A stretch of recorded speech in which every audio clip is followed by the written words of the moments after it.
여러분 안녕하세요. EBS 현대소설 극소필 한번 살펴보도록 할게요. 이거는 스튜디오 버전이라서 빔을 사용하기 때문에 교재에 없는 학생들도 들을 수 있어요. 주제별로 분류를 하자면 일제강점기 광복 전후, 6.25 전후, 군사독재 산업화 도시와 그 외에, 그리고 시대현실과 관련이 없는 작품들도 있고요. 그리고 극수필도 나눠놨어요. 자, 그러면 시대현실과 관련된 일제강점기 작품부터 한번 살펴보도록 할게요. 사하촌이라는 작품. 극심한 감옥 때문에 논에 물을 대지 못하자 성동리 주민들은 어떻게든 물을 떼기 위해서 노력을 해요. 자, 그랬는데 이제 마음대로 되지 않자 그해 가을에 흉작이 들었는데도 보강사 위원들은 성동리 주민들의 논에 높은 소장료를 매기고 조합에서는 밀린 대금의 지불기한을 연기해달라는 청을 무시하고 별을 압류당하고 죽을 위기에 처한 사람들이 이제 보강사를 향해요. 자, 여기 보면은 지금 30년대 농촌의 모습 보여주고 있어요. 자, 여기서 지금 보강사는 절인데 변질된 종교예요. 그래서 일제랑 결탁해서 성동리 주민들을 수탈하고 있어요. 사람들이 고통이 극에 달하자 연대의식을 바탕으로 행동을 하고 있죠. 자, 그래서 우리 작가는 어떤 이야기를 하냐면은 어떤 특정한 사람이 뭔가 변화시키는 것이 아니라 자각이랑 연대가 중요한 실마리가 될 수 있다. 여기 자, 소수가 아니라 뭐다? 연대, 다 같이 행동하는 것이 중요하다. 이게 바로 작가가 하고 싶은 말인 거예요. 자, 그리고 밑에 지문을 보면요, 보감리 여기에는 물이 가득하죠, 그쵸? 그런데 못 사는 동네에서는 지금 물이 없어요. 그래서 이제 또 밀린 지불 기한을 연기해달라고 했고, 그러니까 뭐라 그래요? 그럼 붙이지 마세요. 거기서 농사 짓지 마세요. 이러고 있죠. 그리고 이제 이게 자기네들의 의사를 다시 한 번 더 관철시키기 위해서 보강사를 향하는데, 자, 그런데 여기 보면은 절 태우러 간다 이런 말을 하고 있죠. 뭐냐면 자기들이 요구를 하고 다시 한번 요구를 안 들어주면은 그때는 이제 불을 지르는 거예요. 그래서 이거 미리 한번 여러분 하단에 적어보도록 할게요. 우리 지주라고 하는 것은 땅을 가진 사람이에요. 땅 가진 주인. 근데 지주는 땅을 여러 군데 가지고 있기 때문에 혼자서 이제 관리하기가 어렵거든요. 그래서 마름이 중간에서 관리를 해줘요. 그러면은 마지막에 있는 소장농들은 직접 이제 농사를 짓고 있죠. 자, 그래서 여기 이제 소장농들은 마름한테도 시달리고 이제 지주한테도 시달리고 이런 상황이라고 생각을 해주면 돼요. 그리고 일제강점기 소설에서 뭔가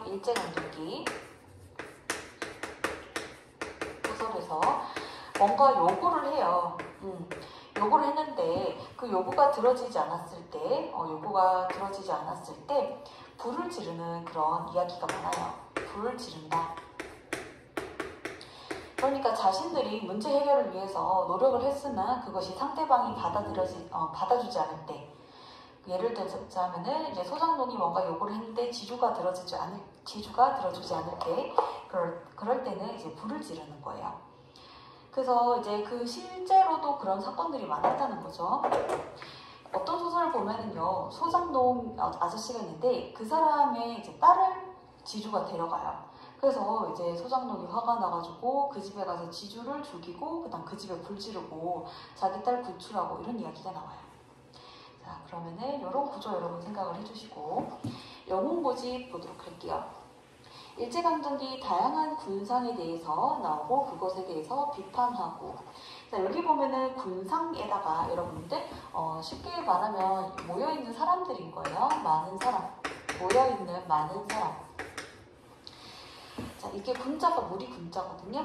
모여있는 많은 사람. 그럼 여러 케이스가 나오겠죠. 일제강점기에 어떤 사람들이 있는지. 그 장면이 되게 여러 장면이 나오고 그 장면마다 여러 사람이 등장을 하고 있죠. 자, 그래서 파고다 공원을 무대로 해서 다양한 인물들이 등장한다. 정말 많은 인물 등장을 하고 있고 30년대 병든 현실의 상황을 보여주고 있어요. 자, 그리고 여기 삐에로가 나오는데 삐에로가 강강약약이에요. 여기에서 강자에게는 되게 강하게 말하고 약자에게는 되게 한없이 약해지는 그런 삐에로가 나와요. 그래서 피에로가 자기가 상황을 관찰하고 그것에 대해서 감정을 드러내는 그런 설정이고요. 여기도 나오지만은 피에로가 상황을 정리해준다.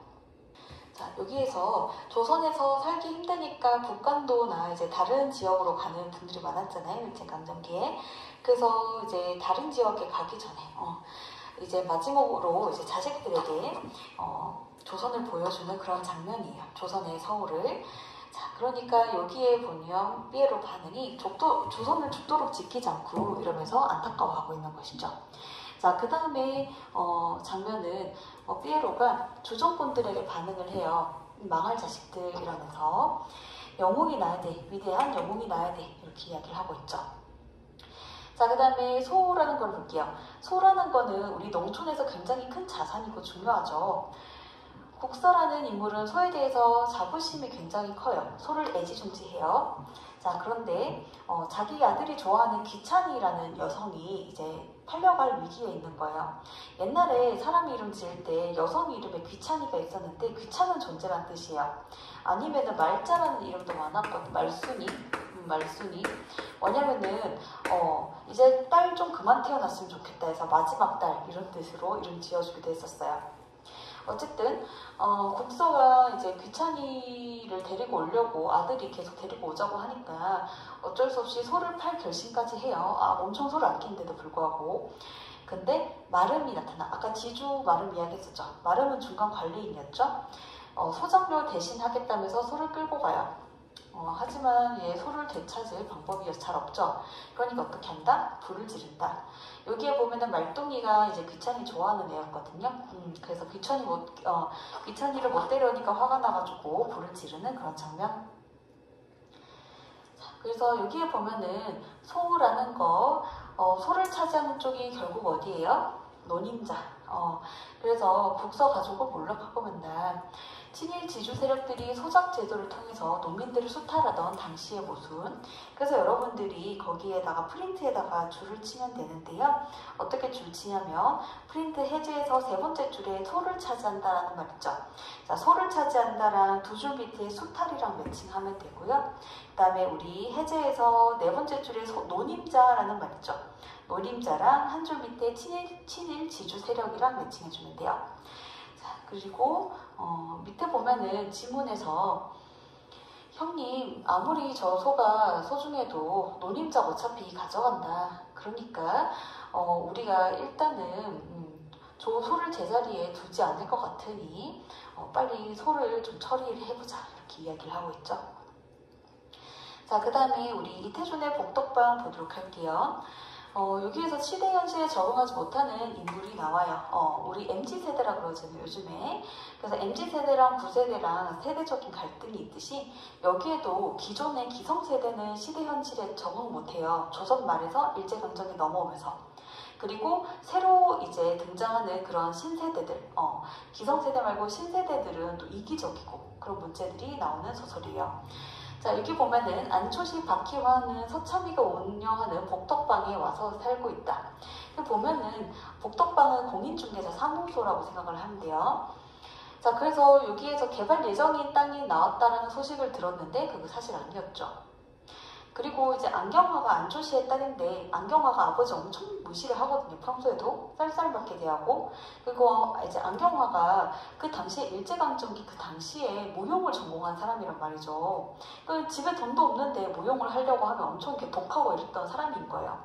근데 이제 자기가 지금 무용학원 차리고 잘 됐는데도 불구하고 안초시가 안경 다리가 부러졌는데 그거를 고칠 돈도 안 줘요. 자, 근데 딸이 지금 아버지 때문에 투자금 날렸으니까 화를 내는 거예요. 자, 그러니까 안초시가 죽음을 택하게 되거든요. 그리고 친구들이 장례식이라도 성대히 지내달라 그래요.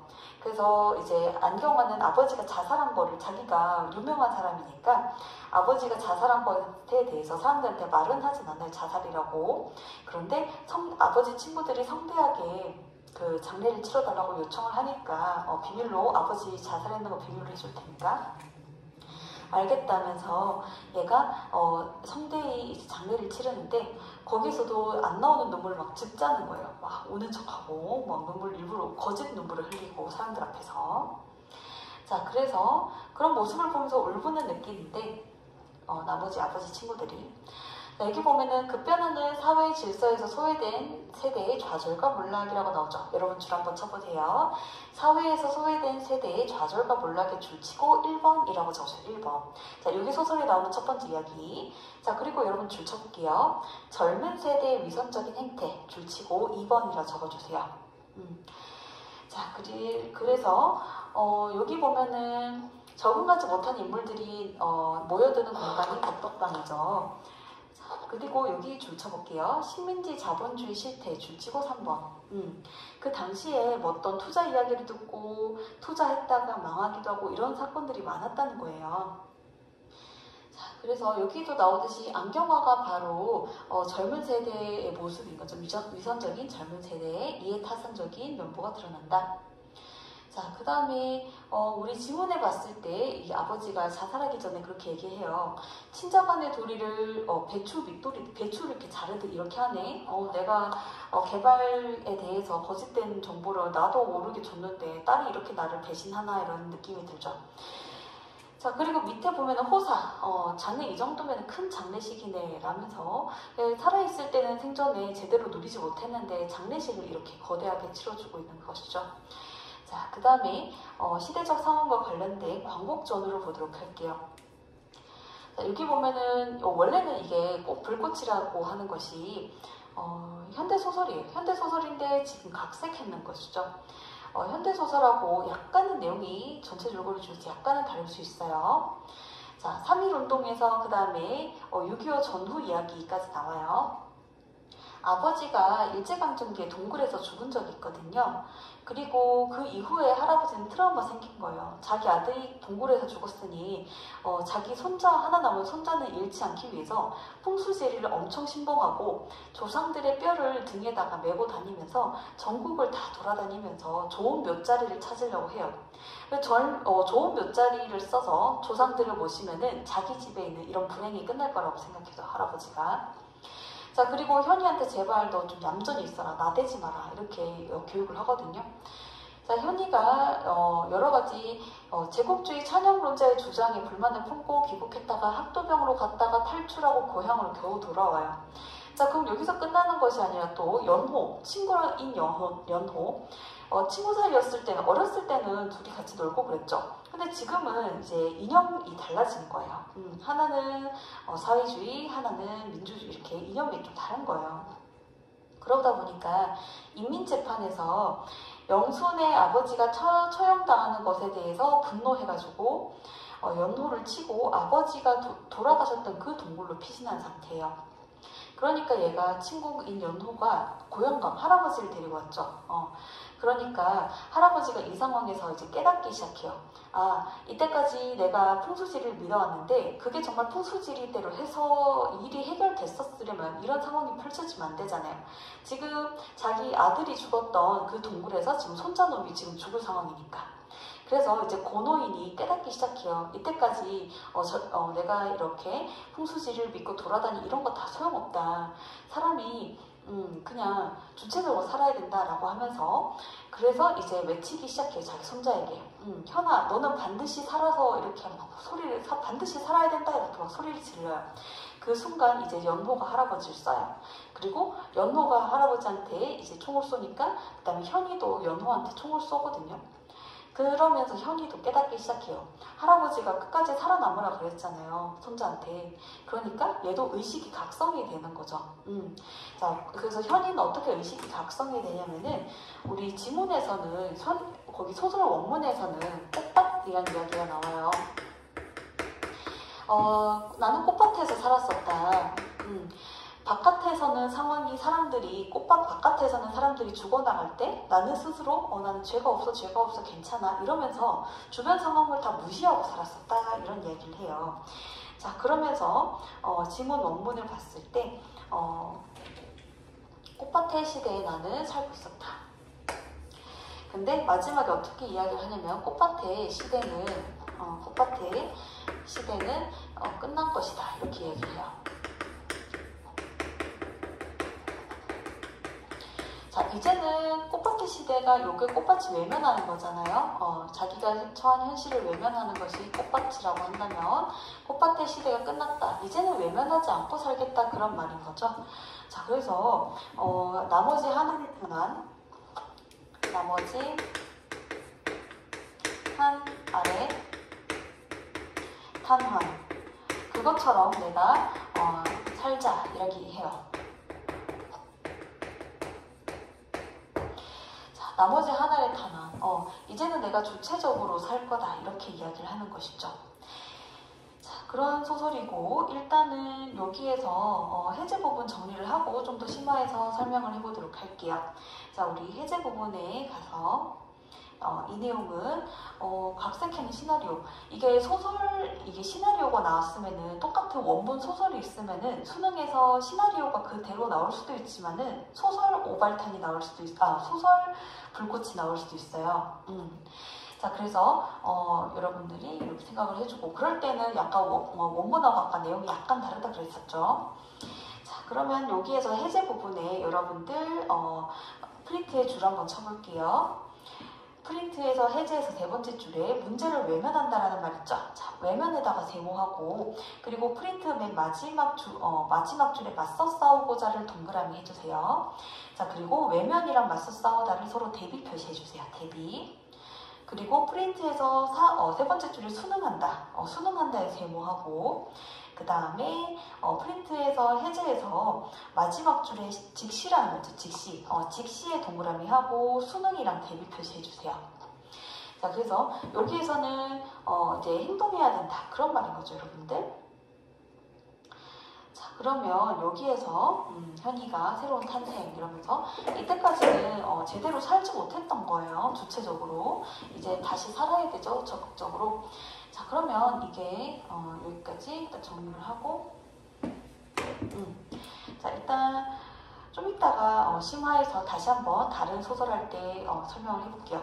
자, 그 다음에 우리 영상 수업의 두 파산, 여기에서는 두 가지 파산 이야기가 나오는데 친구가 한 명은 경제적 파산, 한 명은 이제 물질적 파산을 하죠.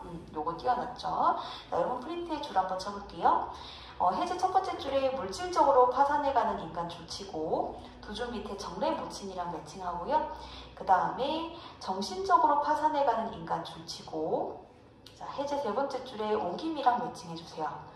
자, 그래서 물질적으로 파산해가는 인간이 1번, 그리고 정신적으로 파산해가는 인간이 2번 이렇게 적어주세요. 자, 그러면은 해방 직후 사회상 네모하면 돼요, 여러분들. 자, 해방 직후에 이렇게 두 가지 인간 유형이 있었다는 걸 보여주는 거고요.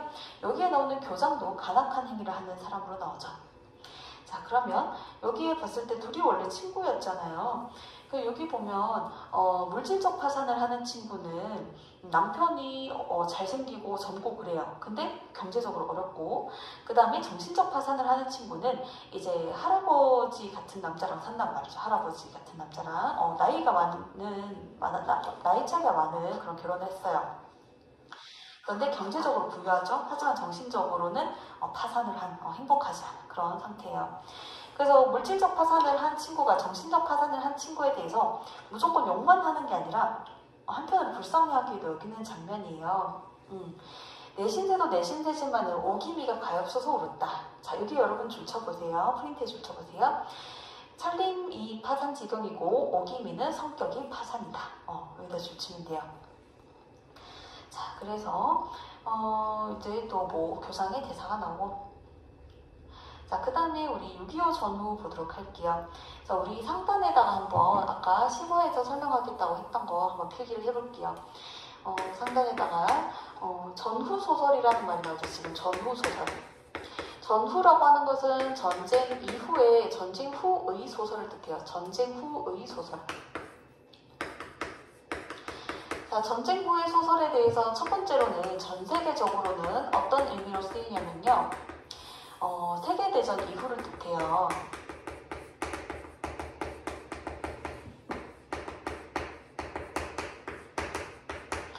세계대전 이후를 이제 전후소설이라는 말을 하고요. 전후소설이라고 해요. 그 다음에 두 번째로는 우리나라에서는, 자, 우리나라에서는 6.25 이후를 전후소설이라고 해요. 자, 그러면은 우리가 6.25를 겪었잖아요. 6.25를 겪고 나서 사람들이 맨날 사람 죽는 거 보고 허무하기도 하고, 그쵸? 그래서 6.25를 겪은 다음에 어떤 소설이 나타나기 시작했냐면은 실존주의 소설이 많이 등장했어요. 자, 그러면 실존주의는 어떤 것이냐면은 실제로 존재한다. 그러니까 존재는 본질에 앞선다 이런 말을 하거든요. 무슨 말이냐면은 옛날에는 하나님이 정해주는 대로 살아야 된다라고 생각했었어요. 우리의 주체적인 어떤 것들이 필요가 없는 거죠. 근데 실존주의에서는 주체성을 굉장히 강조해요. 개인의 주체성 그리고 개인의 선택 이것을 굉장히 강조를 하는 거예요. 개인이 주체적이고 선택을 하는 삶을 살아야 실제로 존재한다라고 보는 거예요. 자, 그래서 실존주의 관련해서 우리 유해를 보도록 할게요. 줄거리를 봤을 때, 자, 줄거리에서 여기에서 주인공인 사람이 나오는데 이 사람이 지금 숨어있는 상태에서 어떤 포로를 보는 거예요. 근데 그 포로가 지금 죽을 상태에 처해 있어요. 자, 근데 지금 나라는 사람이 저 포로를 안 도와줘도 되거든요. 나는 숨어있으니까 사실은 내가 있는지 아무도 모르죠. 근데 나는 주체적으로 행동해야 된다고 생각을 하는 거예요. 그래서 포로를 구하기 위해서 총을 쐈고 그리고 이제 총을 쏘게 되면 어디에서 총알 날아왔는지 알기 때문에 자기 위치도 들켜요. 그리고 마지막에는 이제 자기 뜻대로 이제 떳떳한 쪽으로 선택을 하기 때문에 이제 죽음을 당하게 되는 그런 장면이 나오죠. 자, 여기에 보면은 여기 전체 이야기 나왔고요. 6.25 전쟁 당시를 배경으로 해서 라고댕크가 포로가 되어서 신문을 받고 총사령을 당하기까지의 과정을 여러분 줄쳐볼게요. 의식의 흐름 기법이에요. 의식의 흐름 기법. 의식이 흐르는 그 상태 그대로 쭉 서술하는 것이죠. 전쟁이라는 상황에서 겪는 인간의 어떤 내면적인 고뇌, 참상 이런 것들이 나온다. 자, 그래서 여기 보면은 전후 세대가 겪는 이라고 돼 있죠. 전쟁 후의 세대가 겪는 불안감 이런 것들. 자, 그러면 여기에서 이 두 길에서 뭐라고 이야기해요? 자기 지금 죽으러 가는 길이거든요. 근데 가슴이 탁 트인다. 왜요? 실존적으로 행동한 거예요. 실존을 지킨 거죠. 자기가 주체적으로 선택한 거잖아요. 자, 그리고 여기도 보면은 나를 끝까지 잊어서는 안 된다라는 말. 그래서 나를 끝까지 잊어서는 안 된다라고 하는 것이 자기 스스로 선택하는 거잖아요. 선택한 일에 대해서 끝까지 마무리를 잘 짓고자 하고 있는 거예요. 자, 그래서 여기에 보면은 걸음걸이, 절망적일 수만은 없다. 자, 그러면서 이제 총을 맞은 장면도 나오죠.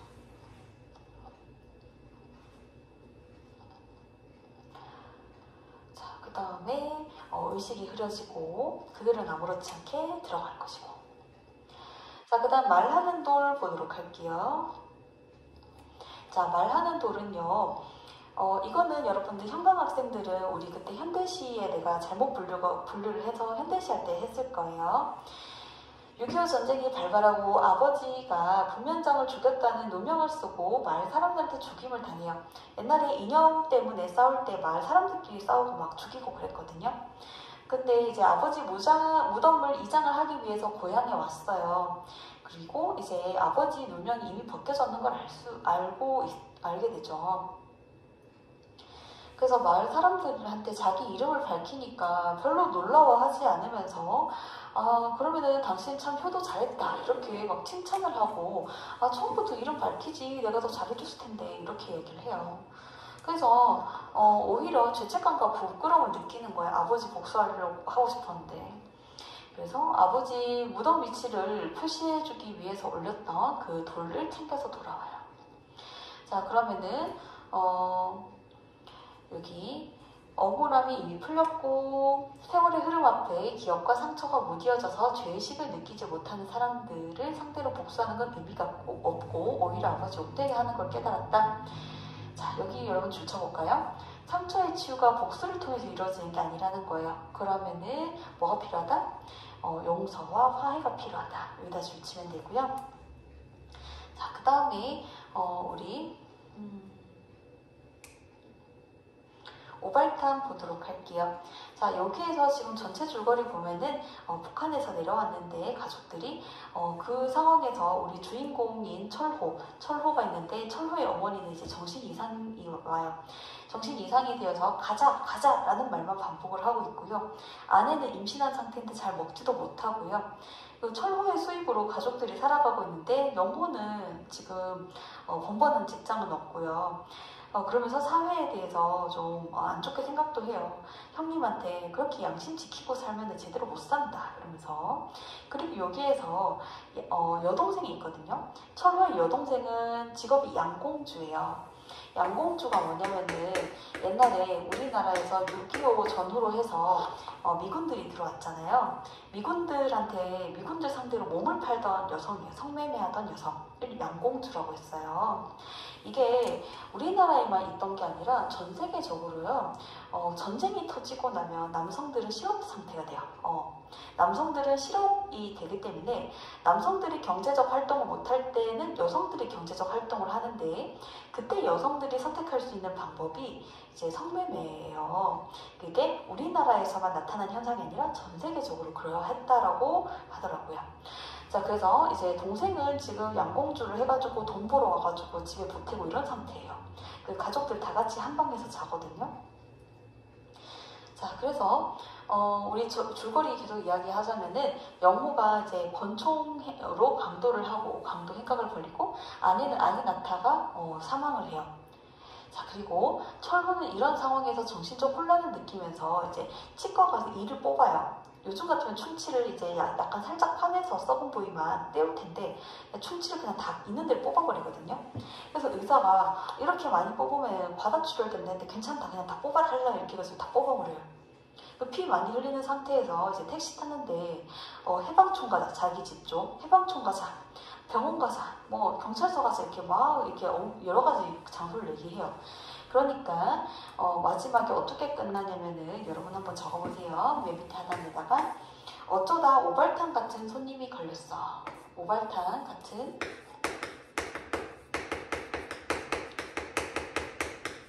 손님이 걸렸어. 자기가 어디에 가고 싶은지도 모르고 이렇게 얘기해요. 여기에서 오발탄이라고 하는 것은 잘못 쓴 탄환이거든요.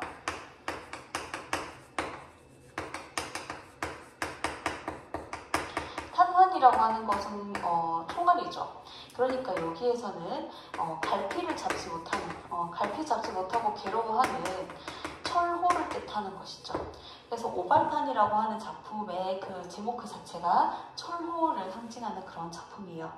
그 당시에 철호와 같이 이제 혼란을 느끼는 사람이 많았겠죠. 자, 그래서 여기 보면은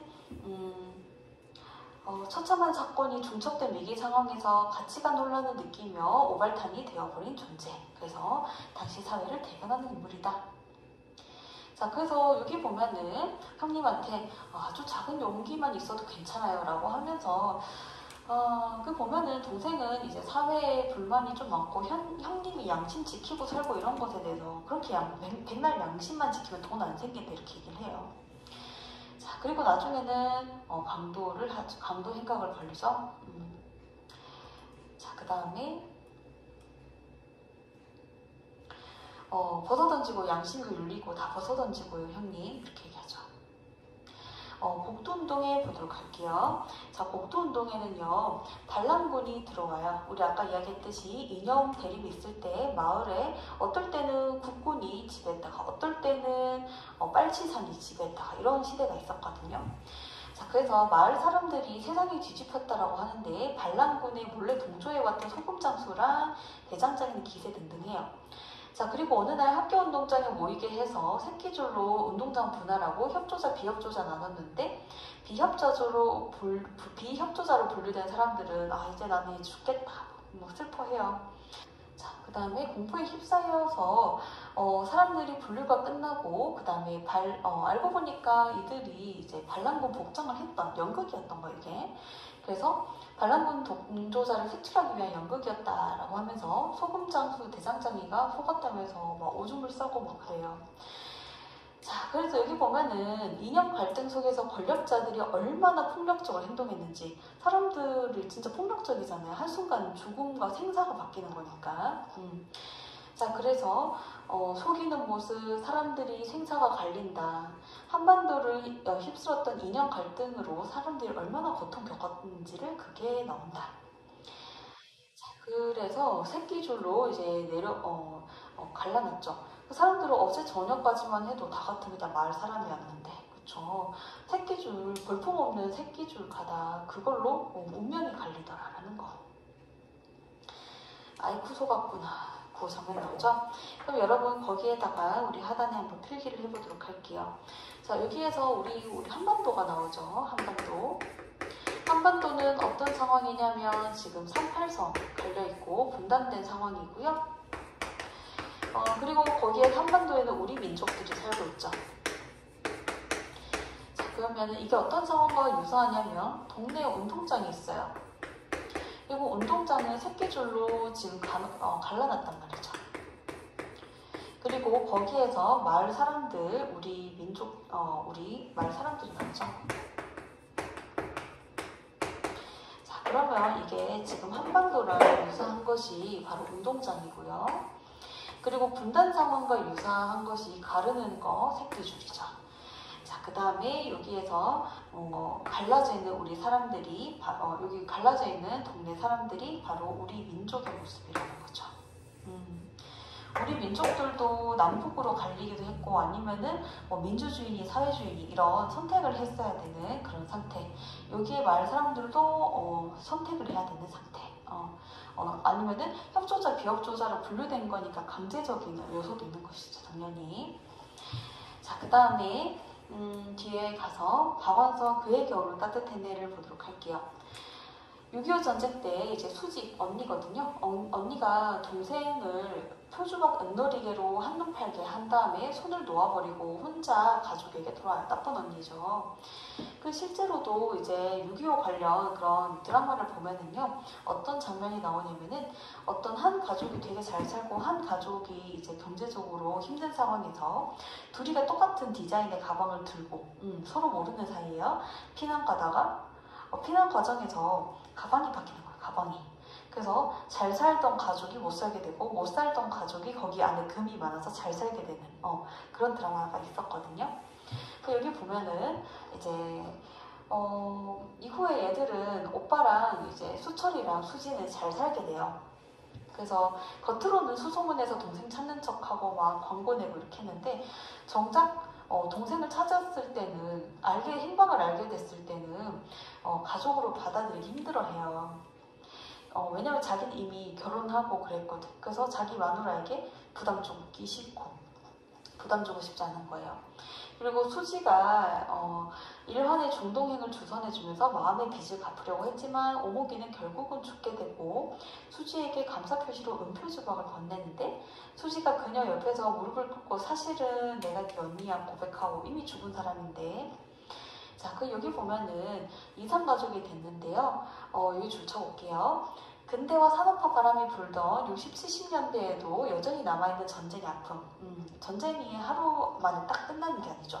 그 옛날에 내가 TV 봤을 때는 아침마당에 뭐가 나왔냐면은 그 가족 찾는 가족 찾는 그런 요일이 있었어요. 매주 수요일인가? 뭐냐면 어렸을 때 이제 6.25 때문에 가족이 헤어진 경우 다시 찾기 위해서 나오는 출연자들이 있었어요. 실제로 이제 가족 찾고 그랬거든요. 그래서 여기 보면은 오목이 가난하게 살고 그 다음에 중산층의 삶을 영위하는 수지, 수철의 엇갈리는 모습을 통해서 전쟁으로 인한 아픔과 계층 문제, 중산층의 위선과 허위의식이 나타난다. 자, 그리고 아까 노예 동생이 나타났지만 오목이 행방이 발견됐지만 손절하는 모습. 그 다음에 여기 보면은 노예 동생 여기 못할 일이다 거부하는 장면. 자, 그 다음 장난감 도시죠. 여기에서는 이제 어머니가 되게 아프고 여기에 주인공은 되게 배가 고파요. 그런 상황이에요. 일요일에는 먹을 걸 얻기 위해서 종교단체 찾아가죠. 교회라든지 성당이라든지. 그리고 이제 어머니가 돌아가시게 되고요. 그 다음에 얼마나 이제 한 가정이 얼마나 궁핍하게 그런 삶을 살았는지 그것을 누구의 눈으로? 소년의 시선 주시면 돼요. 자, 그러면 요거 특이한데요. 여기 차단에 한번 적어볼게요. 여기에서 색깔에 대한 거가 의미가 부여가 되어 있거든요. 자, 첫 번째, 투명한 거. 이거는 역사의 질곡에 무심해 보이는 자연을 뜻해요.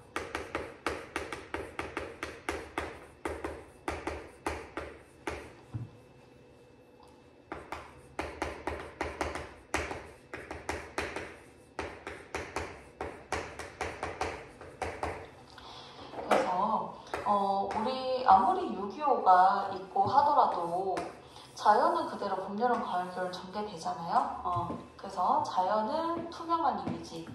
그 다음에 두 번째로는 창백한 이미지가 있거든요. 그래서 여기 보면은 주로 현실의 궁핍함을 나타낼 거. 현실의 궁핍함. 관련된 것이 바로 창백함인 거예요. 궁핍하면 뭐 잘 못 먹죠, 그쵸? 자, 그 다음에 우리 세 번째로는 다채로운 여러 가지 색깔의 이미지. 요거는 다채롭다라고 하는 건 창백이랑 서로 이제 좀 대비가 되는데 뭐냐면은 현실이 너무 힘드니까 현실의 고통에서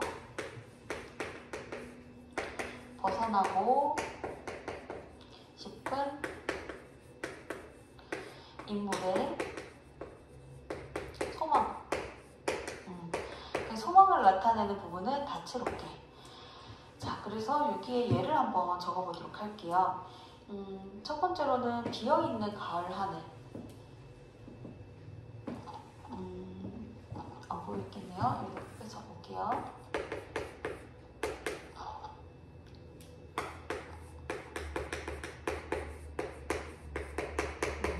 비어있는 가을 하늘.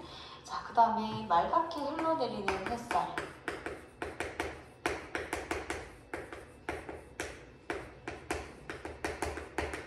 다음 비어있고 맑았다 라고 하는 것이 투명함의 이미지죠. 자, 그 다음에 우리 소녀의 얼굴. 여기에서 궁핍함을 견뎌내는 소녀의 얼굴이거든요. 현실의 고난을 견디는 소녀의 얼굴. 자, 그 다음에 우리 병든 어머니의 피부.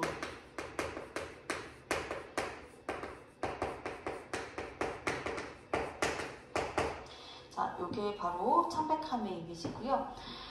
그 다음에 다채로운 이미지는 뭐냐면은 배가 너무 고프니까 상상을 해요. 내가 상상할 수 있는 거의 모든 음식물의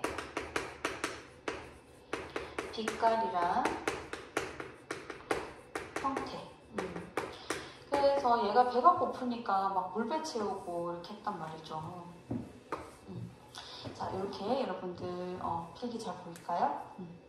자, 필기 다 한 다음에 여러분 넘어갈게요. 자, 그러면 우리 지문에 봤을 때 텅 빈 속이라는 말 있죠. 텅 빈 속에다가 밑에다가 투명함의 이미지, 투명한 이미지라고 적게 투명한 이미지. 자, 그리고 여기 줄쳐볼까요? 거기에만큼은 전쟁이 상흔을 남기지 못했다. 자연만큼에는 상흔을 아무런 흔적도 상처도 내지 못하죠. 우리 자연물에는. 자, 그래서 그리고 텅 빈이라는 이미지를 썼다. 그리고 어머니의 낯빛이 희고 투명해졌다. 이때 투명하다는 건 자연의 투명함이 아니라 이제 창백해지고 있는 그런 상태, 병세가 악화되고 있는 거예요. 자, 그 다음에 우리 뒤에 가볼게요. 산업화 도시화 군사 독재. 여기 보면 우리 동네 김씨, 김순두가 살고 있는 천동면 마을에서 지하수 구하기 어려워서 양숙이랑 호수를 동원해서 물을 대려고 하고, 자, 그래서 여기에 보면은 중년 사내가 양숙이 돌리는 거 문제 삼고, 그 다음에 민방위 교육을 위해서 학교에 모이는데 부면장이 잔소리를 하고, 둘이 시비가 붙는데 마을 사람들 모두 이제 김승도 응원하고, 그러니까 분위기 때문에 부면장이 사과를 하죠. 여기 보면은 국가주도 근대화가 진행되던 농촌에서 일어나는 크고 작은 사건들 주시면 돼요. 자, 그래서 농촌에 변화가 오는 장면들이죠. 자, 그래서 여기 지문에 보면 내가 언제 불법적으로 썼냐, 물법적으로 썼지, 이렇게 얘기하면서 밑에 보면 저 사람도 높은 사람이에요, 가족 추진위원이고, 이러면서 마을 사람들이 다 김승도 도와주고 있어요. 자, 그 다음에 부면장이 이렇게 이야기를 하고 있죠. 미안합니다, 이러면서. 자, 그 다음에 정착에 대한 거 난소공 보도록 할게요.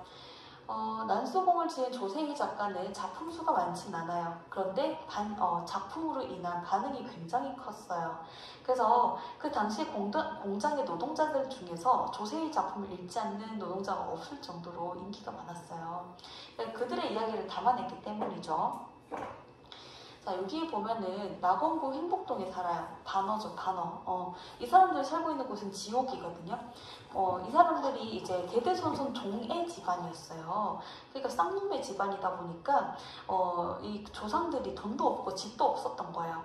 그러다가 이제 신분제가 없어지고, 그 다음에 여기 그 난쟁이인 아버지 그리고 어머니 두 사람이 집을 지었어요. 물론 불법 건축이에요. 여기 동네에 사는 사람들. 불법으로 집을 지은 거긴 하지만 어쨌든 몇백 년, 몇천 년 만에 집이 생긴 거죠. 이 집 가문에서. 자, 근데 이제 철거가 되게 돼요. 거기 이제 불법 건축이고 하니까 서울시에서 이렇게 밀어버릴 수 있는데, 밀어버리면은 또 막 반란 일으키고 서울시 뭐 시청 와가지고 뭐 불내고 이럴 수 있잖아요. 방화할 수도 있고 이러다 보니까 그거를 좀 무마하려고 미리 그거를 좀 막으려고 입주권이라는 걸 줘요. 입주권은 이제 그 땅을 밀고 건물을 세웠을 때 그 건물에 들어가서 살 수 있는 권리가 입주권이에요. 근데 살 수 있는 권리일 뿐 실제로 입주를 하려면 돈이 필요해요. 근데 이들은 거기 입주할 돈이 없죠. 그러니까 마을 사람들은 어떻게 이제 행동을 하냐면은 입주권을 투기업자들에게 약간 싼 가격에 팔아요. 어차피 입주권이 있어도 그 집에 못 들어간 거 아니까. 그러니까 난장이 가족들도 그거를 팔아요. 자, 거기에 보면은 영호, 영수, 영희가 나오거든요. 영수가 제일 큰 오빠고, 이제 영호 남자이고 영희가 여자이죠. 자, 그랬을 때 얘들은 학교 다 중퇴했거든요. 중퇴하고 지금 공장에 다니는데, 특히나 이제 야간에 일을 할 때 영희를 대하는 팀장의 태도를 보면은 영희가 자고 있으면 옆에 바늘로 찌른단 말이에요. 일어나라고. 또 영희 찔렀던 걸로 다른 애도 찌르겠죠. 그리고 옛날에 내가 흑백으로 된 이제 영화를 봤는데, 이제 실제 사건이죠. 여자애들이 한 13살 정도 돼 보이는 여자애들이 이제 공순이, 흔히 말하는 공장에서 일을 하는데, 한 줄 쭉 서 있고, 어떤 사람이 이렇게 바늘을 들고 있는 거예요. 바늘, 주석바늘. 그래서 한 명 지나가니까 주석바늘 찌르고, 한 명 또 지나가니까 주석바늘 찌르고, 찔렀던 걸로도 찌르고, 남 찔렀던 걸로 찌르는 거야. 그러니까 그게 잠 깨는 약이에요. 그래서 옛날에 12시간 넘게 사람들이 일을 했거든요. 불법으로. 불법이죠, 그쵸? 지금으로 치자면 12시간 넘게 맨날 일을 한다는 거는. 자, 그래서 이런 상황인데 영희가 지금 그 투기업자를 따라가요. 그래서 그 투기업자의 거의 손노예처럼 지내요. 그래서 그 투기업자가 어느 날 자고 있을 때 그 영희가 손수건이죠. 손수건에다가 그 마취하는 약, 그런 거 기절시키는 약을 뿌려가지고 그 사람 자고 있는데 코에 얹어놨더니 그 사람 기절했어요. 자다가 기절한 거예요. 그래서 그 사람 금고를 열어가지고 입주권이랑 돈이랑 해서 가지고 나왔단 말이죠. 그래서 영희가 이제 집에 돌아왔는데 아버지는 이미 자살했어요. 그래서 영희가 이제 아버지 자살했는 사실을 알게 되고, 근데 EPS의 실린 부분은 뭐냐면은 이 집을 허무는 상황이 나와요. 마지막으로 식사를 했거든요. 고기를 먹는데 이웃집 청년인 지섭이가 고기를 사왔어요. 근데 이제 바깥에서도 사람들이 철거하려고 기다리고 있다가 드디어 집을 부쉈거든요. 방금 무슨 일을 하셨는지 압니까? 당신은 몇백 년, 500년, 몇천 년짜리 집을 허문 겁니다. 이렇게 얘기를 하죠. 자, 우리 노새 두 마리 볼게요. 노새 두 마리는 서울에 올라오기 전 마부였던 아버지가 이제 자동차가 늘어나는 시기에 노새, 말을 끌고 마차 배달을 한다.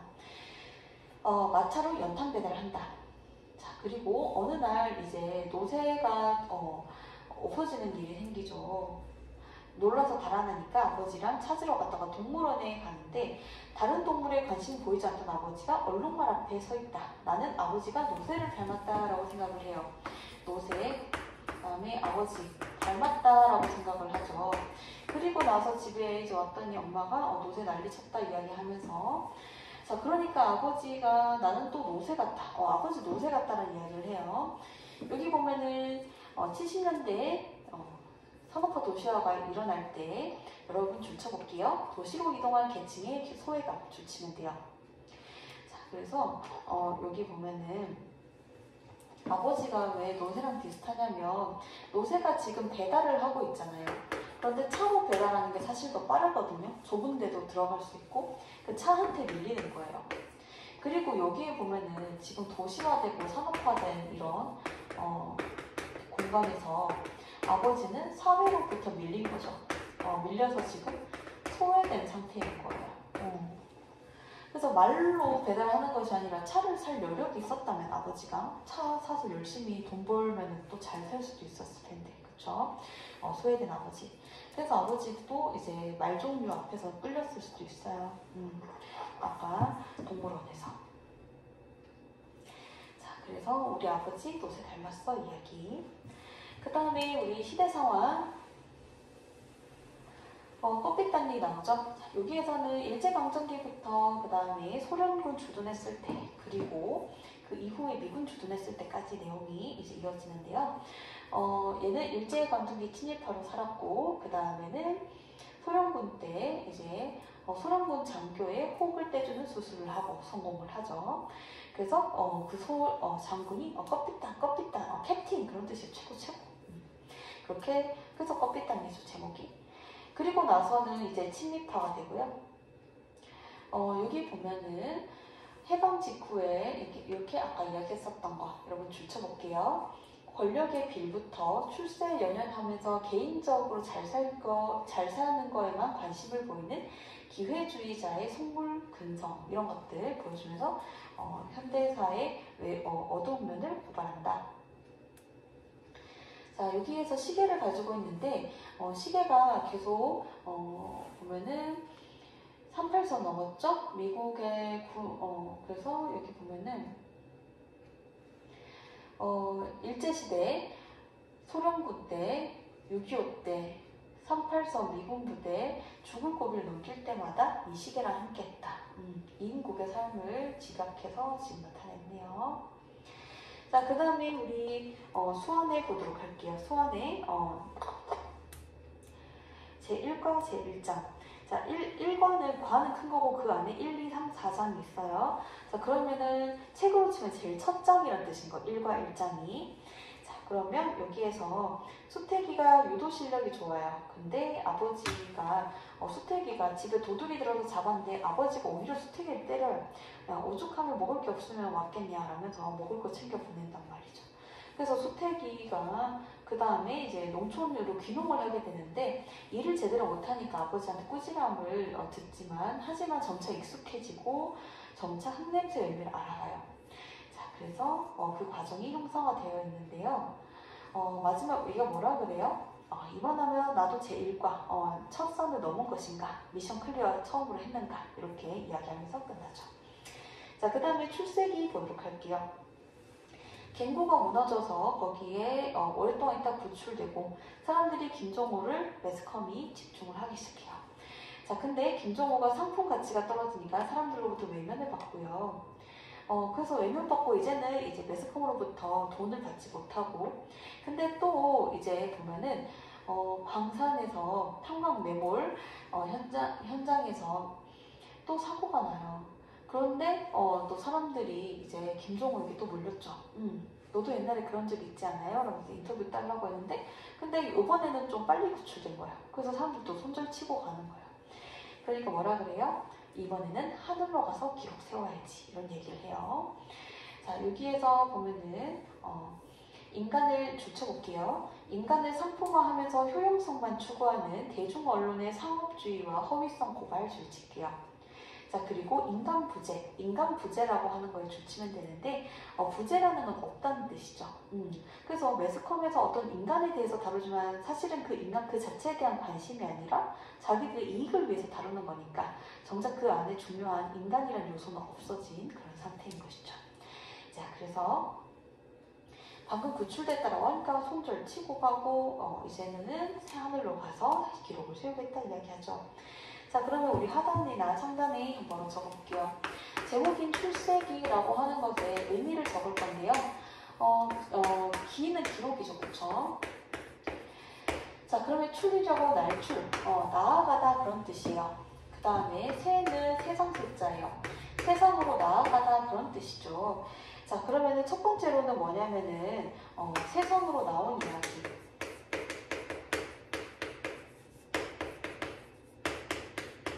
누가 세상으로 나왔냐면은 맨 처음에 매몰됐잖아요. 매몰됐다가 이제 구출이 됐었죠, 그쵸? 그래서 김종호가 매몰됐던 갱구에서 세상으로 나오게 된 그런 이야기.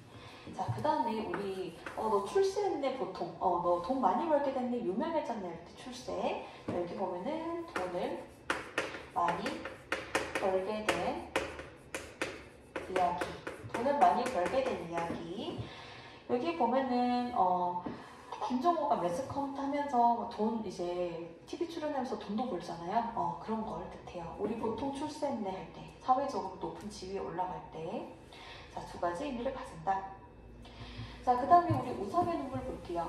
여기에서 우상은 반에서 갑질을 하던 학생이에요. 반에서 갑질을 하는 학생이 있는데 걔를 이제 누르려고 해요. 반장이 된 형우랑 담임 선생님이 걔를 진정으로 그 우상이 왜 그러냐면 반에서 우상이었던, 그러니까 반에서 갑질을 하고 물리적으로 폭력 행사하던 그 아이가 사실은 가난해 이러면서 걔를 도와줘야 돼 이러면서 걔를 순한 사람으로 변모를 하게 돼요. 변모를 하게 도와요. 근데 진짜 걔를 위해서 그러는 게 아니라 걔를 찍어 누르는 거예요. 사실은 정신적으로. 그래서 걔가 점점 부담을 느끼기 시작하는 거예요. 그래서 마지막에는 집을 나가게 되거든요. 자, 여기 보면은 재수파 해체시키고 기표를 몰락시키기 위한 계획을 세운다. 기표가 여기서 우상이잖아요, 그렇죠? 자, 근데 여기 보면은 가정 형편 들먹이면서 운동 벌리고, 자, 그리고 신문에 실리고 영화 제작까지 될 뻔하거든요. 근데 이렇게 이야기를 해요. 여기서 기표가 이렇게 얘기를 하거든요. 무섭다, 무서워서 살 수가 없다. 이런 말을 동생에게 남기고 가출을 해요. 그러니까 무섭다는 거예요. 자기를 막 주목을 하고, 자기는 어제까지 갑질하던 애였는데 애들 앞에서, 근데 자기를 불쌍한 사람으로 이렇게 찍어 누르는 그런 선생님과 형우의 그런 폭력성에 당한 것이죠. 자, 그래서 여기에 보면은요, 여기 해제 부분에 보면 서술자인 나가 나오죠. 날카롭지만 냉소적 태도의 소유자. 자, 그리고 일부러 이런 인물의 시각에서 사건 서술해서요. 기표가 일으키는, 여러분 줄쳐보세요. 기표가 일으키는 게 물리적 폭력이에요. 또 줄쳐보세요. 기표를 제압하기 위한 담임과 형우의 주도 면밀한 위선적인 술책 줄치기요. 둘 중에서 뭐가 더 폭력적인 것인가에 대한 지문제시 줄치면 돼요. 자, 그 다음에 황석영의 탑을 볼게요. 여기에 보면은 나라는 한국 사람이 외국에 가서 그 외국 사람들이 중시하는 그 탑을 지키기 위해서 노력을 하죠.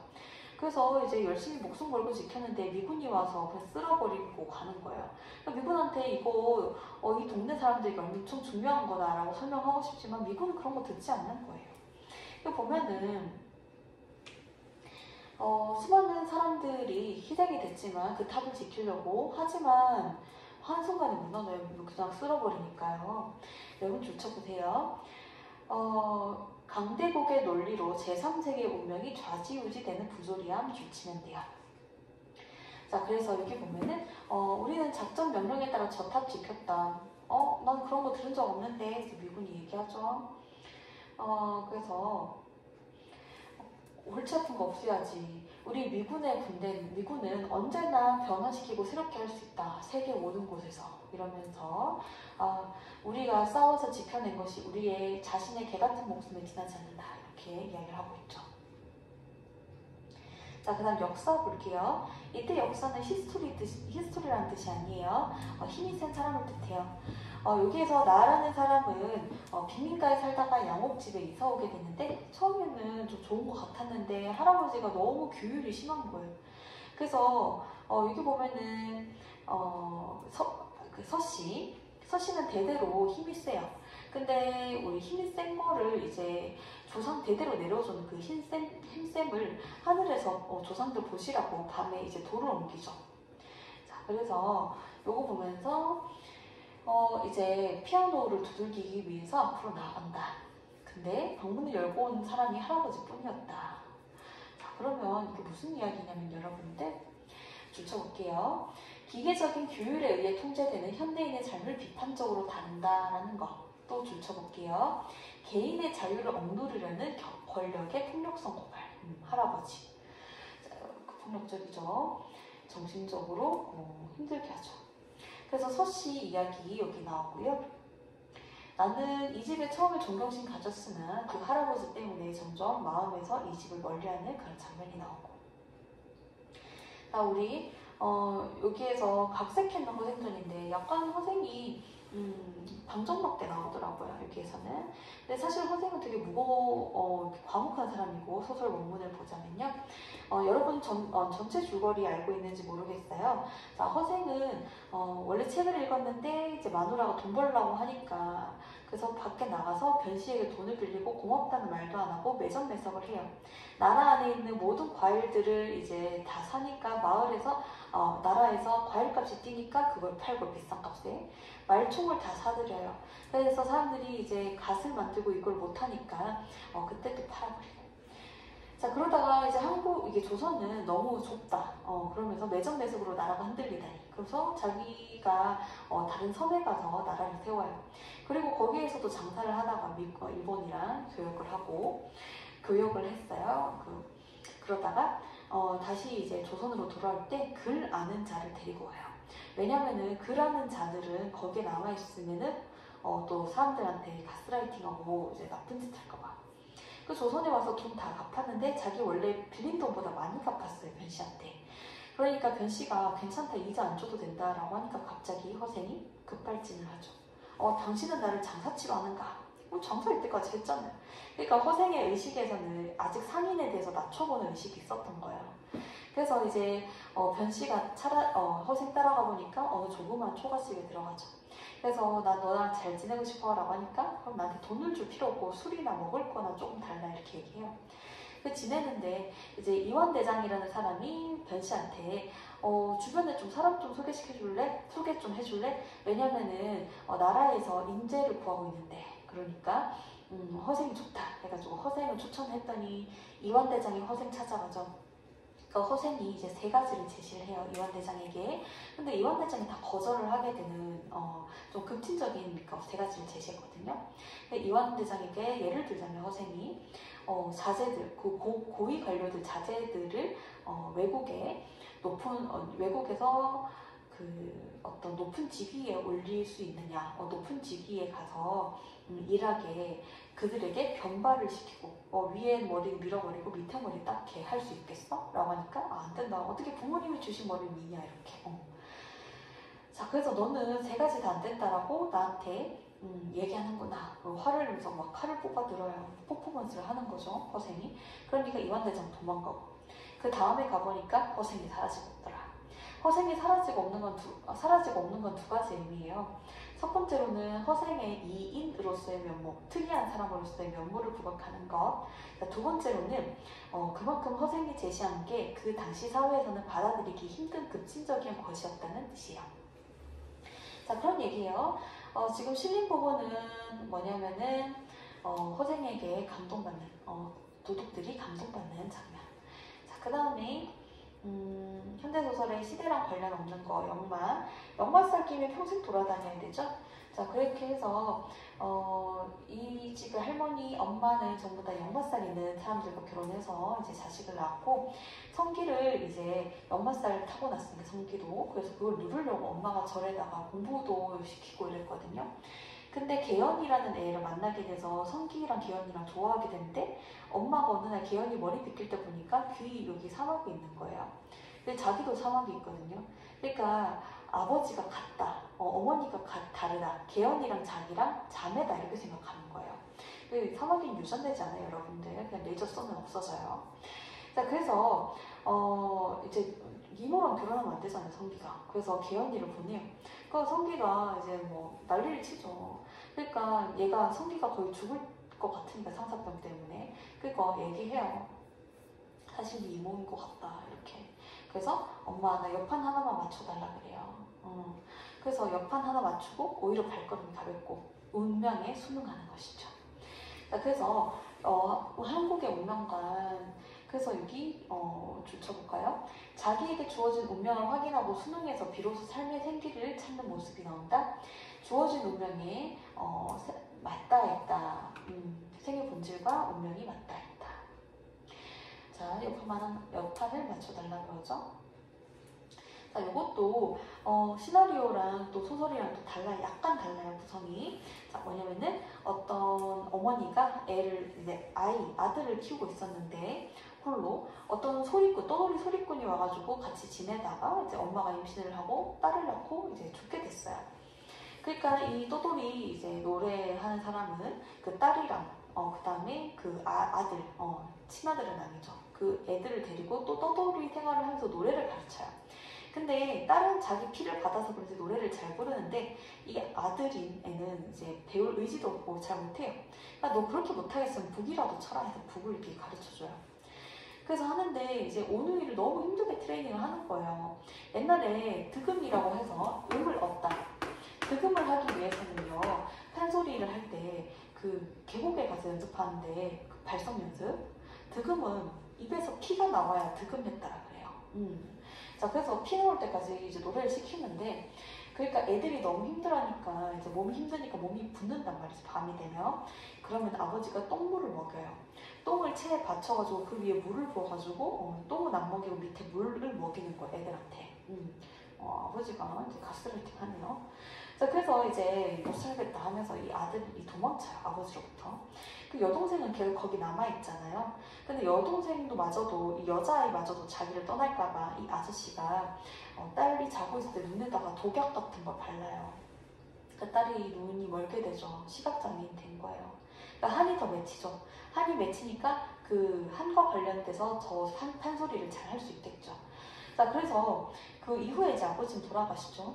그래서 이 여인은 여자아이가 주막에서 살고 있는데 어느 날 이제 남자가 오죠. 자기 오빠예요.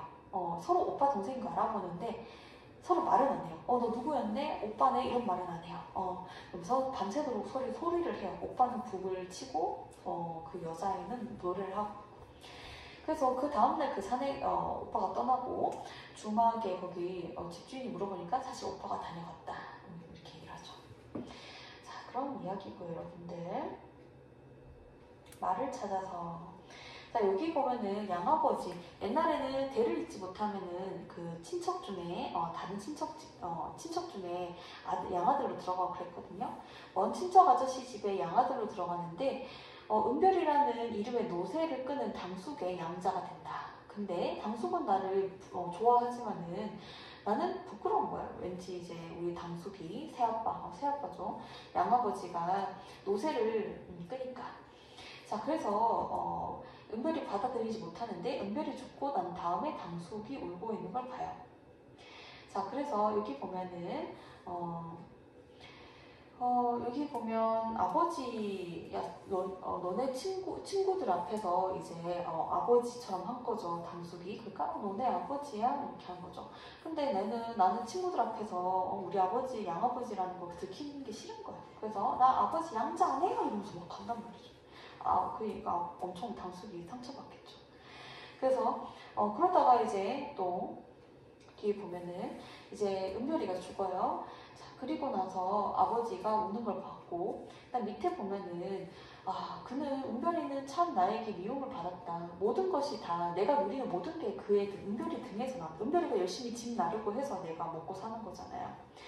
나는 앞으로도 말에 대해서 자유롭지 못하고 그에 대해 자유롭지 못할 것이다. 이렇게 끝나죠.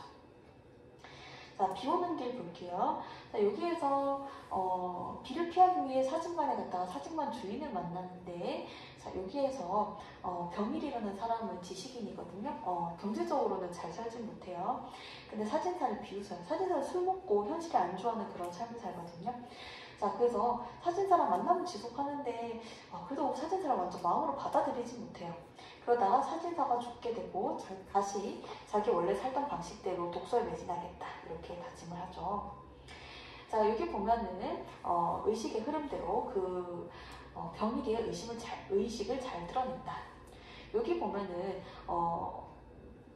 그 사진관 주인을 처음 만났을 때 느낀 감정인 거예요. 둘 사이에 유리 같은 게 있었는데 유리 사이에서 보니까 희화화된 초상화, 사진사의 얼굴을 초상화라고 인식을 하는데 희화화, 웃긴 초상화 이렇게 이야기를 하죠. 자, 그 반감을 가지고 있어요. 또 사진사는 배가 둥글둥글해요. 그러니까 먹고 살만하니까, 그쵸? 자, 그 다음에 우리 큰 점 보도록 할게요. 자, 여기에 보면은 내가 어렸을 때 이제 무당들이 사는 산이 있었어요. 산에 무당이 사는 무당골이라는 동네가 있었는데 거기에 이렇게 산책 코스로 지나갔거든요. 근데 보면은 굿을 하는데 이제 무당분이 자전과 공전을 동시에 했어요. 어떤 거 중심으로 해가지고 1초에 그 자리에서 한 바퀴를 돌거든요. 제자리에서 360도 돌면서 이렇게 또 공전을 하는 거예요. 그래서 내가 멀리서 그 굿을 하는 걸 봤는데 그리고 나서 나무에 뭐가 걸려 있었냐면은 지푸라기로 만든 인형 있죠. 집으로 만든 인형이 이렇게 걸려있는데 인형 위에다가는 바늘 몇 개 찔러놓고 그게 누구 저주할 때 쓰는 거거든요. 근데 저주할 때 쓰는 인형을 맨 처음 발견한 사람에게 안 좋은 기운이 간다라고 내가 알고 있었거든요. 근데 내가 그거 맨 처음 발견했을까봐 어렸을 때 두근두근 했던 그런 느낌이 있었어요. 그래서 이게 마찬가지로 이 동네에서는 이제 그래도 배운 사람들, 지식인들이 사는 동네인데 가끔씩 구슬하는 소리가 또 들리는 거예요. 누군가는 구슬하게도 지식인임에도 불구하고 그리고 나서 갑자기 흰 고무신이 여기 마당에 떨어져 있으니 불길한 거예요. 아까 내가 지푸라기로 만든 인형 발견했듯이 왠지 그런 좀 나쁜 불순한 의도가 담긴 그런 신발 같아서 사람들이 다른 집으로 그걸 넘기죠. 자, 그래서 우리 큰 산을 떠올리는데 여기 보니까 큰 산 여기 보면은 줄 쳐볼게요. 현대인이 상실한 근원적인 가치가 큰 산이에요. 그래서 현대인의 이런 모습들을 다른 사람 피해는 아랑곳하지 않는 이 모습들을 해결하기 위해서 큰 산과 같은 근원적 가치가 회복돼야 된다라고 이야기를 해요. 자, 그래서 큰 산이 안 보일 것 같은 예상 이러면서 어렸을 적에 여기 보면은 고무신자 그리고 여기 사람들이 굿하는 소리랑 고무신이랑 연결돼서 생각을 한다라는 내용. 자, 그리고 이웃끼리 고무신장 넘기는 내용. 자, 그런 내용들 나오고 그 다음에 코미디언 이거 보면은요 그녀의 아버지 양봉남인데 이제 우스꽝스러운 연기를 해서 아버지에 대해서 싫어했어요. 자, 근데 여기에 보니까 아버지가 미국으로 떠났었는데 그때는 이미 눈이 멀어 있는 상태라는 거죠. 자, 그래서 아버지가 행방불명된 상태고 아버지 행적을 추적해나가요. 그 과정에서 이제 아버지가 눈이 잘 안 보이고 코미디 프로 나가서도 눈이 잘 안 보여서 어디 부딪히고 했는 그런 것들 자세히 또 알게 되죠. 자, 그러면 여기에 보면은 타인의 삶을 이해하게 된 두 사람 이야기를 통해서 진실을 알기 위해서 노력을 하는데 여기에 보면은 여기 진실을 전달하는 거가 얼마나 어려운지 이런 것들 멈춰 치면 되고요. 그래서 어떤 여기 아버지가 초점 없는 눈을 개슴츠레 뜨고는 아버지 모습. 아버지가 아무리 딸이라도 아버지를 미워하는 상태고 아버지가 시각장애인인데 자기가 시각장애인이 아니면 사실 남의 고통을 온전히 알긴 어렵잖아요. 자, 그리고 여기는 어떤 다른 시각장애인이 하는 얘기예요. 혼자 떠들고 있다. 사람이 있는지 없는지도 모르고 사람 갔는지도 모르고 혼자 떠들고 있다. 이런 식으로. 자, 그 다음에 극수필. 신용복의 작품은요, 여기 보면은 서강문 형식, 편지 형식, 이스탄불 여러분 줄치고 여기 보면은 관용 줄칠게요. 자, 우리가 이슬람 문화에 대해서 잘 모르는데 근데 이슬람 문화가 관용이 있다. 자, 그러면서 여기 줄칠게요. 문화 종속성을 반성적으로 인식하고 관용과 공존의 역사를 열어가야 된다. 줄칠게요. 자, 그러면 여기 보면 문화 종속성. 자, 여기 보면은 우리 역사곳에 세워져 있는 벽 줄칠게요. 문화 종속성 줄치고. 자, 우리는 어떤 장벽을 가지고 있었냐면은 이중의 장벽 줄칠게요. 어떤 거 줄쳐볼까요? 중국과 유럽. 중국과 유럽 쪽에는 우리가 익숙한데 그 외의 문화에 대해서는 잘 어색하죠. 자, 그래서 장벽은 우리를 왜소하게 만드는 거였다. 그래서 당신이 왜 이쪽으로 날 불렀는지 알 수 있을 것 같다. 하지만 요즘 전쟁 중이잖아요. 그래서 이슬람 관련된 거는 나오기 힘들지 않을까 싶어요. 그렇게 관용을 말을 잘못하면 잡혀갈 수 있으니까. 자, 그 다음에 우리 경주의 달방 보도록 할게요. 경주는 여러분들 신라 수도죠. 그 경주에 가보면 경주 시내에 가보면요, 건물이 다 낮아요. 2층짜리, 3층짜리 이래요. 왜냐면 아직도 경주에는 많은 유물이 깔려 있을 거라고 전제가 돼 있어서 밑에 유물이 더 파손되지 않도록 건물을 낮게 짓는 거예요. 그리고 그 외에 썰도 있지만은 유튜브니까 풀지 않을게요. 자, 그러면 여기에 기행수필, 일제강점기에 신라의 역사가 숨쉬고 있는 경주의 풍경이 드러난다. 그 경주에 보면은 특이한 데가 많아요. 농협 알아요? 농협? 은행이라 생각하세요, 여러분. 농협 모르면. 은행이 기와집으로 돼 있고요. 학교 이름이 신라고, 선덕여고인가? 하여간 특이한 이름들 많아요. 자, 그 다음에 우리 꽃피는 해안선은요,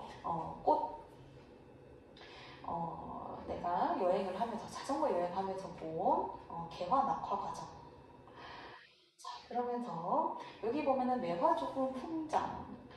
나무가 지우개로 자기 자신 지우는 것과도 같고, 앞 말기 환자처럼 무겁고, 이런 식으로 슬픔이 춘수다. 이런 얘기를 하죠. 자, 그 다음에 고향을 보면은 우리가 이상으로 생각하는 낙원을 그려보라 그러잖아요.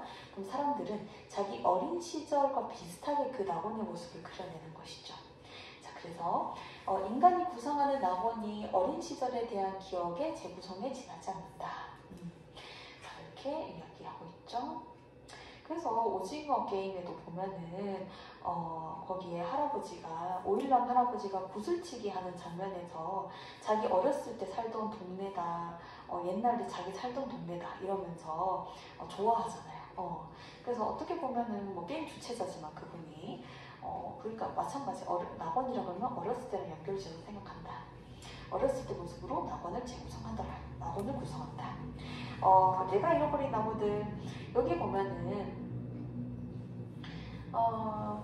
소설 나무 심는 사람들에서 부피에라는 사람이 이타적인 행동, 남들을 위해서 나무를 심었는데 여기에서 서술자는 자기가 소유한 나무에 집착을 했어요. 이타적이진 않죠. 이게 자기가 소유한 나무에 집착했었는데 그것에서 벗어나서 타인의 마음에 위안을 주기를 이제 바라는 자기의 나무가. 자, 그런 이야기예요. 나를 위해서 나무 가꿨는데 이제는 그 나무들이 누군가를 생각하면서 내 집착의 불을 서서히 더듬기 시작했다. 됐죠? 자, 그 다음에 봄. 나이 든 사람들이 봄을 어떻게 맞이해야 되느냐. 보면은 내가 할아버지 할머니 댁에 가니까 세 번째 맞는 20대, 세 번째 맞이하는 나이 20살 이렇게 적혀 있더라고요. 어떤 문구가. 할아버지 할머니가 뭐 센터 같은 데 가서 받았나 봐요. 근데 보니까 그 60대라고 하는 것은 20살을 세 번 한 거잖아요. 그쵸? 마찬가지로 봄이 온다고 해서 슬퍼하지 마라. 우리가 봄 온다고 해서 내년에 내가 또 봄을 볼 수 있을까? 내가 죽진 않을까? 이런 거 걱정하지 마라. 젊은이만의 봄은 아니라는 거예요. 늙은이도 이제 봄을 즐길 수 있는 거예요. 늙은이의 봄은 기쁨과 슬픔을 아울러 지닌 겹겹의 봄인 거예요. 앞으로 봄을 다시 못 볼까 슬퍼하지 말아라. 내가 봄을 또 한 번 누린 것을 즐거워해라. 그런 뜻이죠. 자, 그리고 우리 강희자전과 감투는요.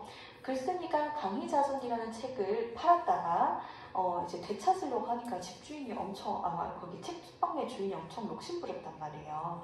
되팔 때는 또 가격을 높여서 팔고 싶잖아요.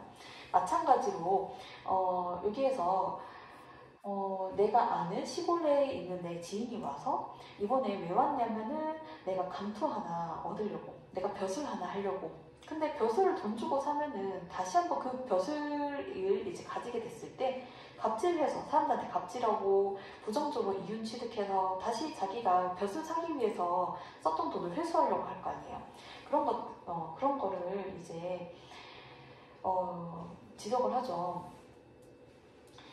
자, 강의자전 50원이고 100원이고 샀는데 책장사는 더 비싸게 팔려고 할 거다.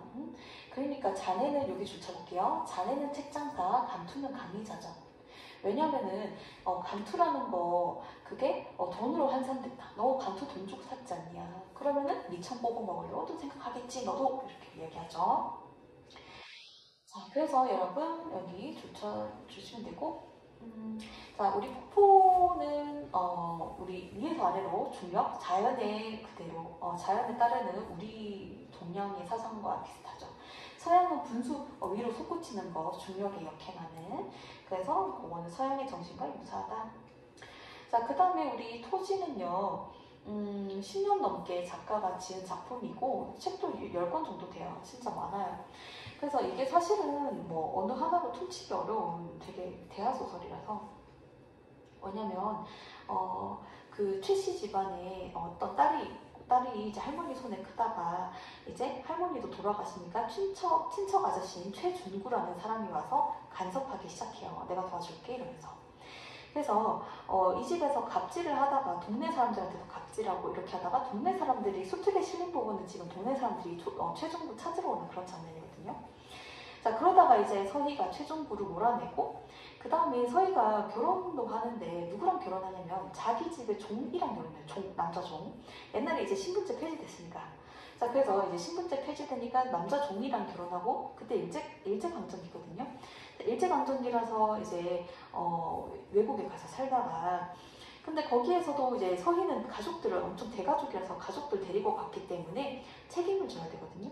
그래서 그러다 보니까 일제 협력을 좀 하게 돼요. 남편은 독립운동도 하고 그 둘이 싸우거든요. 그러다 다시 조선 돌아와요. 그래서 그런 대하소설이고요. 동승은 여러분들 어머니가 돌아가신 어떤 어린 승이 나오죠. 그래서 이제 엄마 오면은 주려고 목도리 이렇게 토끼 목도리 만들어서 스님 그 부처님한테 걸어놨는데 그걸 보고 대노를 하죠. 이제 놀라죠. 이제 절에 사는 사람들이. 왜냐면은 살생아 만드니까 불교에서. 그래서 미망인이 아들을 잃은 미망인이 얘를 데리고 입양하고 싶었는데 그게 좌절돼요. 자, 그래서 여기에 보면은 지문에서 이렇게 얘기하죠. 이제 동료를 데려가 이제 미망인 따라가고 싶죠. 이제 얘는 항상 어머니에 대한 그림이 있어서 미망인은 엄마라고 생각하고 엄마 이제 미망인 엄마처럼 모시고 살고 싶으니까. 근데 이제 우리 스님이 주지 스님이 여기서 가스라이팅 하기 시작해요. 여기에서 물론 종교적인 해석으로 보면 가스라이팅 아니겠죠. 자, 여기 보면은 얘는 아씨께서 미망인 당신께서 정말 얘를 사랑하면은 얘 놔두세요. 얘는 정말 죄가 많은 애입니다. 얘 엄마 여승이에요. 얘 아빠 사냥꾼이에요. 스님하고 사냥꾼이랑 결혼해서 나온 애가 얘입니다. 얘 죄가 많아요. 그리고 당신도 마찬가지다. 당신도 아들 잃지 않았냐. 그런 거 전생에 죄가 많아서 그런 거다. 할 말이 많지만 하지 않겠어요. 여러분 어쨌든 도녀미가 그리고 나서 추후에 이제 그냥 속세로 가기로 결정해요. 그래서 이제 스님 이제 드시라고, 줄지 스님 드시라고 여기 먹을 거 놔두고 가거든요. 자, 결혼. 이거는 내신에서 많이 봤던 작품일 수 있어요. 요즘의 상황과 아임실의 상황과 유사하죠. 여기에서 좋은 여자를 만나기 위해서 대저택을 빌리고 뭐도 빌리고 뭐도 빌리고 해요. 그리고 시간이 되면 하나둘씩 돌려줘야 되는 상황이었거든요. 자, 그래서 이제 하인이 마지막에 이게 좀 되게 특이한 게 시간이 되면 돌려주거든요. 실제 그 1시간마다 뺏기는 그 시간 되면 뺏기는 것들이 실제 상영 시간 그 무대 연극 시간하고 동일하게 펼쳐져요. 자, 그래서 말도 걸고 관객에게 물건도 빌리고 특이하죠. 자, 그러면 모든 건 빌린 거다. 그러니까 시간이 되면 돌려줘야 된다. 그래서 여기 삶의 본질과 사랑의 가치. 삶의 본질은 뭐다? 모두 빌린 거다. 돌려줘야 된다. 사랑의 가치. 자, 모두 빌린 거다. 이제 여자가 눈치를 채니까 모두 빌린 거다 얘기하죠. 자, 그래서 이제 구두발로 차려가지고 하인이 이제 시간 됐으니까 그러니까 나랑 결혼해달라. 그래서 둘이는 결혼하러 가죠. 얘들은 해피엔딩이다. 그쵸? 자, 그러면은 이근삼의 원고지. 자, 원고지에서는 어떤 교수가 이제 가족들이 마누라가 내가 봤을 때 1차적으로 잘못했어요. 애들 잘못 키웠어요. 그래서 아버지를 돈 버는 도구로 봐요, 얘들이. 그리고 여기서 특이한 점은 장녀랑 장남이 나와가지고 해설자 역할을 해요. 중간에 상황 전달해줘요. 아버지는 지금 행복하게 잠드셨습니다. 아버지 사실 일하다가 쓰러져서 자는 건데, 그렇게 해설을 해요. 그리고 막 아버지 돈벌이 수단으로 여기고 집에 이제 아버지가 여기다 쇠사슬을 차고 다녀요. 배에다가. 실험적인 기법이죠. 그쵸? 그래서 여기 보면은 번역 기계로 전락했다. 여기 보면 교수가 생각을 하지 못하고 가족들한테 지금 자꾸 억압받고 보면은 신문을 읽는데 똑같은 사건이 계속 반복됐는데 교수가 새로운 사건이네 이렇게 반응을 해요. 하지만 새로운 사건이 아니라 현대에서 계속 똑같은 사건이 반복되는 것이죠. 실험적인 시도. 그래서 천사에게 말을 걸쳐 교수가 나는 요즘 사고를 할 수가 없어요. 라니까 당신 이미 사고가 났어요. 이러면서 아재게 뭔가요? 자, 그 다음에 마라톤. 이거 내가 중학교 2학년 때 나왔던 영화인데요. 뭐냐면 자폐를 가진 초원이가 이제 있는데 얘가 이제 마라톤을 하게 되는 그런 얘기인데 얘가 워낙에 동물을 좋아하니까 코치가 얘 데리고 동물원 갔는데요. 이거 어떻게 잡아요? 카메라가 우리 안쪽에서 초원이를 잡으면 초원이가 우리 안에 있는 것처럼 보이겠죠. 그래서 초원이가 엄청 좋아할 줄 알았는데 별로 안 좋아해요. 자, 그러면 사실은 뭐냐면요. 자폐라고 하는 것은 자기 틀 안에서 사는 거거든요. 자기만의 세상에 살아요. 그리고 초원이는 자기만의 세상에 있고, 그리고 초원이가 동물들을 보면 동물들도 gat혀 있잖아요. 그러니까 초원이가 보기에는 동물들이랑 자기가 유사하다고 생각이 됐겠죠. 자, 그 다음에 호로비츠. 나 이거 되게 슬퍼한데. 자, 여기 보면은 어머니를 잃은 아이가 나오죠. 그래서 얘가 피아노 대회 나가는데 트라우마 때문에 피아노 제대로 못 치고 선생님이 손절을 꺼져. 거기서 이제 쓰레기인 줄 알았어요. 자, 그래서 이제 알고 보니까 이제 얘가 트라우마가 있다. 자, 그래서 나중에 얘가 외국 갔다가 다시 돌아와가지고 연주해보고. 자, 그래서 여기 보면은 트라우마가 아이의 트라우마와 관련된 부분이 나오죠. 사고 나는 장면이 나와요. 그러니까 얘가 이제 피아노 대회 나가서 그 트라우마 때문에 연주를 제대로 못하는 그 장면이 나오죠. 자, 그리고 밑에는 이거 제목 뭐야? 그러니까 엄마 이러면서 엄마라는 제목을 얘가 노래를 연주하다가 나 안 갈래, 나 외국에 안 갈래. 이 장면 너무 슬펐어요. 여기까지 여러분들. 자, 여기까지 하면은 우리 1강이 우리 현강 버전 기준으로 얘기할게요. 현강 버전 1강 그리고 스튜디오 버전도 첫 번째 강의 아니다. 스튜디오 버전을 얘기할게요. 스튜디오 버전 1강이 고전 시각, 고전 산문 전체 작품, 스튜디오 버전 2강이 그 다음 현대시 전체. 오늘이 스튜디오 3강이죠. 현대소설, 극수필 이렇게 해서 스튜디오 버전이 완강이에요. 뭐 현강 버전도 다 올려놨는데 현강도 EBS는 완강이에요. 스튜디오 버전 듣는 학생들은요, 어떤 강의를 추천하냐면은 평가원 문학 분석이라는 강의가 있어요. 평가원 문학 분석, 빔 띄워놓고 수업하거든요.